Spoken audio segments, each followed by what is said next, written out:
Alright you lots, Wildlife Moto here, and in this video we continue to prep the Royal Enfield Interceptor 650 for a bit of lightweight touring, and we're going to be looking at the addition of the Hitchcocks rear carry rack. So let's do it.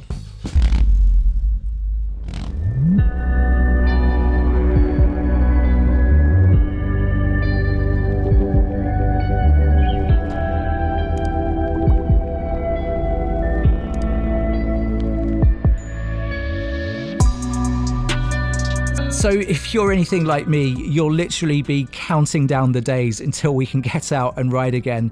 And over the last few weeks, I've been passing the time by doing a few little upgrades to the Royal Enfield Interceptor 650 just to make some of those up and coming trips a little bit more comfortable. I'm talking about things like this Darts Classic fly screen just to remove a little bit of wind pressure off the chest. We've got the touring seat to make things a little bit more comfortable, and some practical things like the USB port so I can keep my navigation topped up and all that kind of stuff. And even when I'm out and about on shorter trips, you know, things like day trips or weekends away, I do like to take a few little bits and pieces of luggage out on the road with me. I usually travel with something like a small toolkit, pair of sunglasses, you know, a few bits of camera equipment, all that kind of stuff. And it usually just kind of ends up getting stuffed into my backpack, which is fine on very short trips, but as you know, after a while of riding with a heavy backpack, it does get a little bit tiring on your shoulders.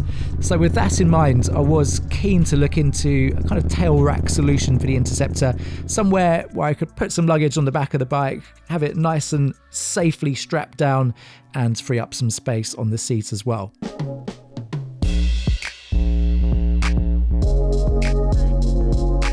Now Hitchcocks, as you probably know, make several parts for the Royal Enfield Interceptor 650 and the Continental GT, and in fact most Royal Enfields that were ever made. It's definitely worth checking out their range.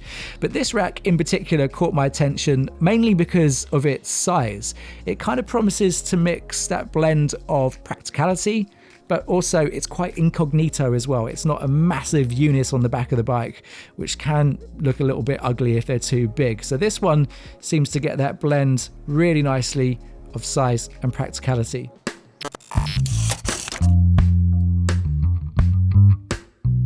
Out of the box, you'll notice that the product is very solid. It's made here in England from stainless steel. It's available in chrome, which looks really good, but also in this gloss black powder coat version, which is actually a perfect match for the frame on the Interceptor. So again, that just helps it to blend in a little bit more as well.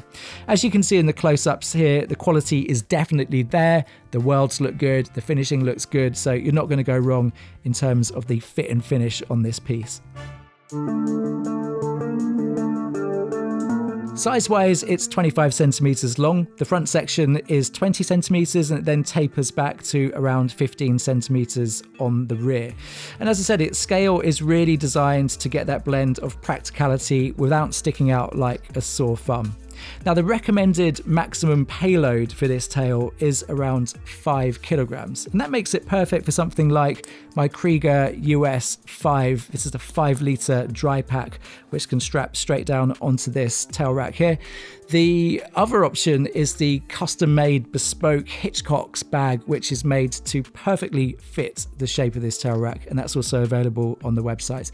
But you can pretty much put any bag of approximately this size onto the tail rack. So if you've got a waterproof bag and some straps that you can use, you've got tons and tons of options there. The only thing you need to bear in mind is that 5 kilogram payload maximum. So let's quickly take you through the installation steps. It is incredibly straightforward, you'll be pleased to know. The only thing you've got to bear in mind, if you're a big fan of the passenger grab rail, you've got to say goodbye to that. Now you simply use the 4 bolts underneath the bike in the subframe.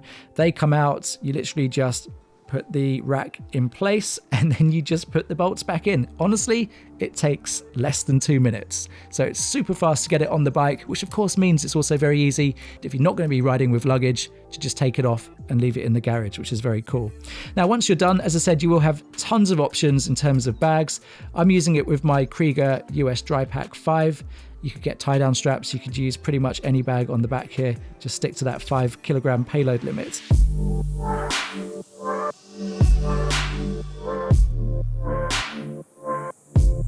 All in all, I think it's an absolutely fantastic accessory for the Interceptor. Very practical thing to have on the back of the bike. Perfect for a little bit of light touring, a little bit of light travel, or even just the daily grind of getting your shopping home at the end of the day.